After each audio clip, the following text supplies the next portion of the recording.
میرے نبی پاک علیہ السلام نے فرمایا قیامت کے دن ایک آدمی کے لیے جنت کا دروازہ کھولا جائے گا، وہ دوڑتا ہوا جنت کی طرف جائے گا، جب دروازے کے قریب پہنچے گا تو دروازہ بند کر دیا جائے گا، وہ پھر آئے گا، پھر دوڑے گا، پھر جنت کے قریب جائے گا، پھر وہ دروازہ بند ہو جائے گا، پھر مایوس ہو کے آئے گا، پھر کہا جائے گا واپس آ، کھل گیا دروازہ۔ کئی بار آئے گا، کئی بار جائے گا، روئے گا، تڑپے گا، پریشان ہوگا، فرشتے سے کہے گا یہ میرے ساتھ کیا ہو رہا ہے؟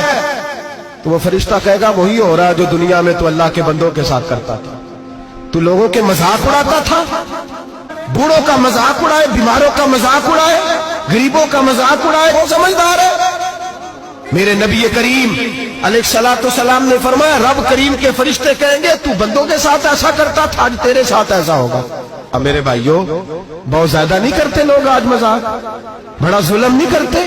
تکلیف نہیں دیتے؟ لوگ لوگوں کو دکھ میں دیکھ کے مذاق اڑاتے